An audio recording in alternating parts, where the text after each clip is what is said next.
So, a big question right now. How do we vote safely during a pandemic? The issue, just to state the obvious, is that election day can look like this, or this, or this. And during a public health crisis, people may want to avoid that kind of scene. So the obvious solution here is vote by mail.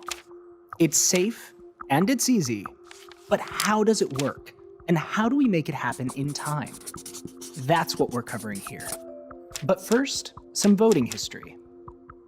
Once our Constitution was ratified in 1788, the newly formed country had to figure out how the voting process would work. Back then, it was rarely on paper. A person's vote was often cast in public, not in secret. The officials would count actual heads in a room, Federalists to one side, Republicans to another. And in places where voting happened by ballot, you voted by tossing a ball, a pea, or sometimes a bullet into a box. The process has evolved a lot over time. We adapted, much as we're adapting now. So back to the present day. The first step to ensuring a safe and fair election during the pandemic is expanding access to vote by mail and access to early voting periods. The good news is that 5 states already conduct their elections almost exclusively by mail, and their turnout is almost 10% higher than the rest of the country. And then another 29 states permit every eligible voter to request an absentee ballot and vote by mail. But other states have eligibility rules to vote by mail, and there can be a looming threat of criminal prosecution if you get it wrong. If we were able to get things changed so that we could vote, I could vote absentee, that would mean the world.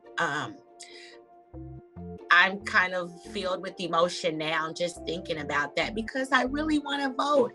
Most of our litigation right now is about expanding that eligibility to vote by mail to include COVID-19 as an excuse, and also getting rid of other obstacles to voting by mail. A lot of states require things like witness signatures or notaries to certify your ballot. And, under normal circumstances, that's an unnecessary hoop to jump through. During the pandemic, it's downright impossible for a lot of people to comply with while they're also trying to observe social distancing protocols to keep them and their communities safe. As we work towards universal access to vote by mail, we also need the federal government to mandate a 14-day early vote period. And we need the federal government to ramp up the funding they're giving states, so states can enact these changes and print and process ballots. We estimate the states need about $4 billion to make this happen in time.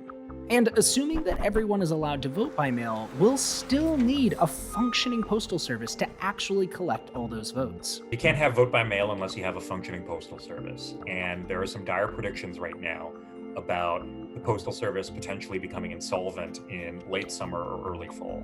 So just like surging funding to the states for election administration is a critical step that the federal government needs to take right now, so too is shoring up the Postal Service. Literally, our democracy could depend upon it. In a country as big as this, a one-size-fits-all approach won't work.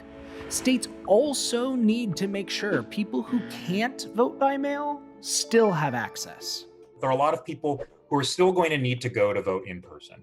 People with certain kinds of disabilities, for example, can't use an absentee paper ballot. There are voters who are limited English proficient who don't receive ballots in the mail in their native languages. And then there are people for whom the state doesn't have up-to-date address information, people who've moved recently. A lot of people are going to still need the option of voting in person, but we want to make crowds as thin as possible on election day. So to recap, being able to vote in a safe, accessible, and secure way is possible with this checklist. States expand vote by mail to every eligible voter. States get rid of extra hurdles to completing your ballot like witness signatures and notaries. States make sure people who need in-person voting can access it. And the federal government funds and mandates the expansion of vote by mail and early voting. We need this to protect our right to vote and to protect our democracy.